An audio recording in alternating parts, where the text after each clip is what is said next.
Ozymandias by Percy Bysshe Shelley. I met a traveller from an antique land who said, "Two vast and trunkless legs of stone stand in the desert near them on the sand. Half sunk, a shattered visage lies, whose frown and wrinkled lip and sneer of gold command. Tell that its sculpture well those passions read, which yet survive stamped on these lifeless things. The hand that mocked them and the heart that fed, and on the pedestal these words appear, My name is Ozymandias, King of Kings. Look on my works, ye mighty, and despair.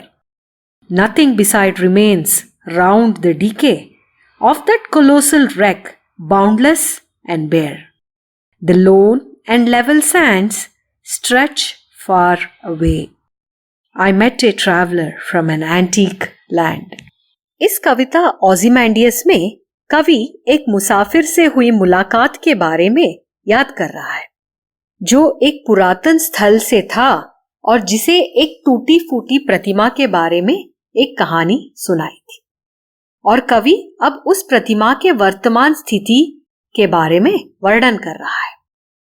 Half sunk, a shattered visage lies, whose frown and wrinkled lip and sneer of gold command. आधी प्रतिमा मिट्टी के अंदर दब गया है और उसका चेहरा भंग हो गया है। कवि फिर उस प्रतिमा के चेहरे का वर्णन करते हुए फ्राउन यानी त्योरी, रिंकल्ड लिप यानी झुर्रीदार होंठ और बिना कोई भाव के मुस्कुराते हुए यानी स्नियर ऑफ कोल्ड कमांड जैसे शब्दों का इस्तेमाल करता है।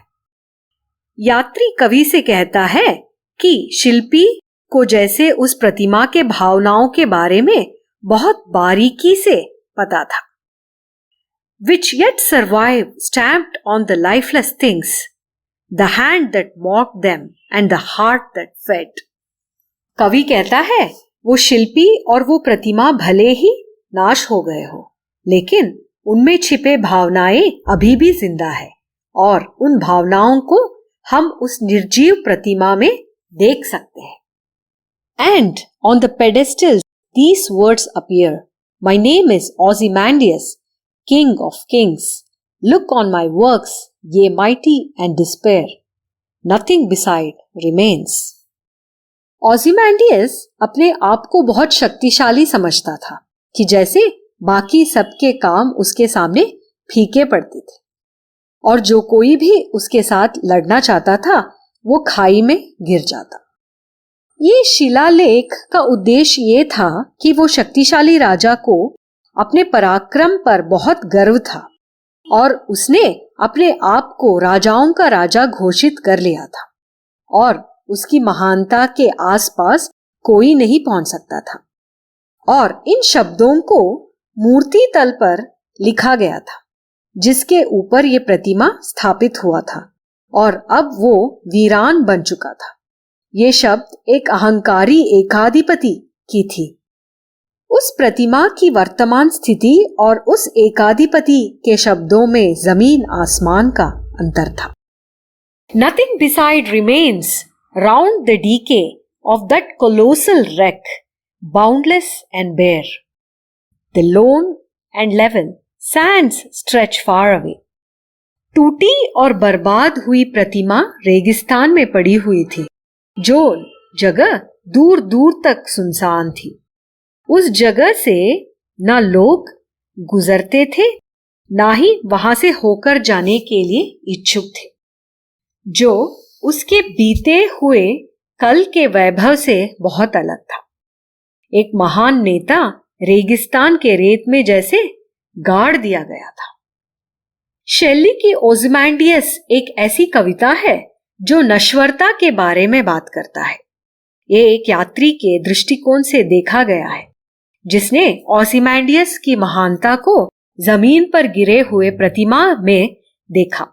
ये राजा बहुत पराक्रमी था और सब राजा इससे डरते भी थे, लेकिन सालों बाद उसकी महानता सब भूल चुके थे।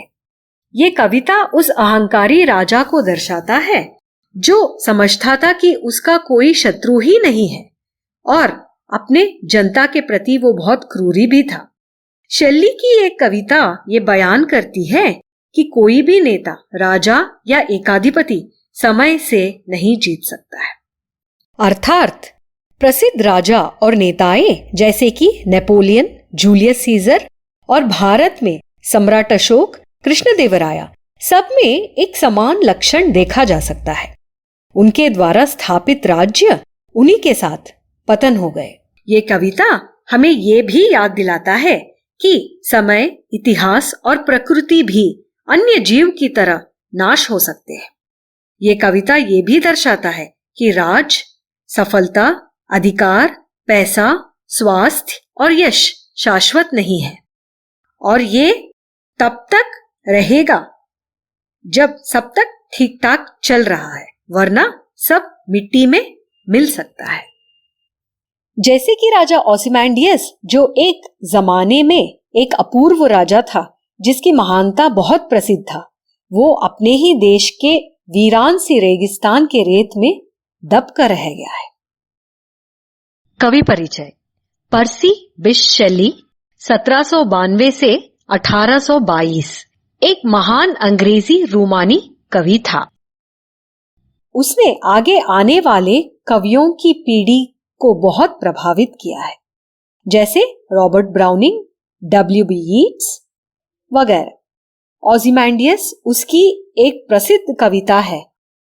ये एक सोनेट है, यानी कविता में 14 पंक्तियां हैं। इस कविता में शेली ने अपने इन पंक्तियों में स्थिरता का वर्णन किया है। Two vast and trunkless legs of stone stand in the desert.